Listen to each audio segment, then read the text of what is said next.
Hi guys, welcome to T-Files TV. We are back again with the latest gossip. Nyaya dziri kupisa dziri kutenderera pa social media. Zviri kunzi Mai Titi vasungwa nemapurisa vachaendeswa koti musi Wednesday pending further investigation. Zviri kunzi Mai Titi has been convicted of theft of trust property. She has been remanded in custody pending sentencing this Wednesday. Mai Titi surrendered a hired car as Santi to a loan shark before retrieving it and surrendered an invalid passport as Santi. So the magistrate described the case as a class of theft of trust property. Saka zviri kunzi vasungwa vanofanirwa nekuti vakahaya mota yavakahaya vakaenda nayo vakanoipa munhu anoita sei anopa vanhu mari. Shark ndiye anonzi loan shark.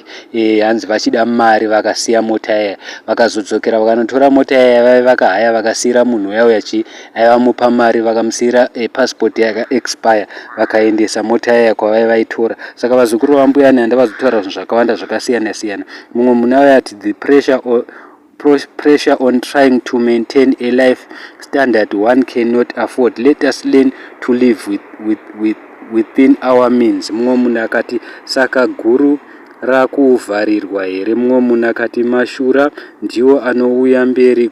Guru ratakaona raitopedza dzese nhau. Mumwe munhu akati shiri inozongo mhara wani. Mumwe munhu akati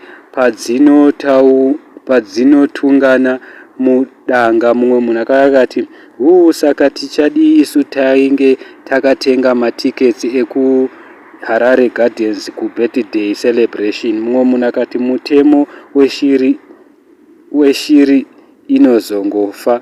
Mumwe munhu akati masungirei ambuya wangu in cultures love voice. Mumwe munhu akati pamapicture ese ndiro ramawana here iro riri. Mumwe munhu akati haiwa catch and release anobuda uyu. Mumwe munhu akati pride inonyudza zvayo ndiyo magumo azvo. Mumwe munhu akati dzungu hakusi kungwara, live within your means. Mumwe munhu akati the untouchable becomes touchable. Mumwe munhu akati birthday ari mujere. Mumwe munhu akati ma1 aya vakambondituka mbuya avo handitukiwe inini. Saka vanhu vataura zvinhu zvakawanda zvakasiyana siyana vakadedzera kuti ivo Mai Titi vanobuda vachiflasha vanofarira high life inovasungisa vachinohaya zvinhu.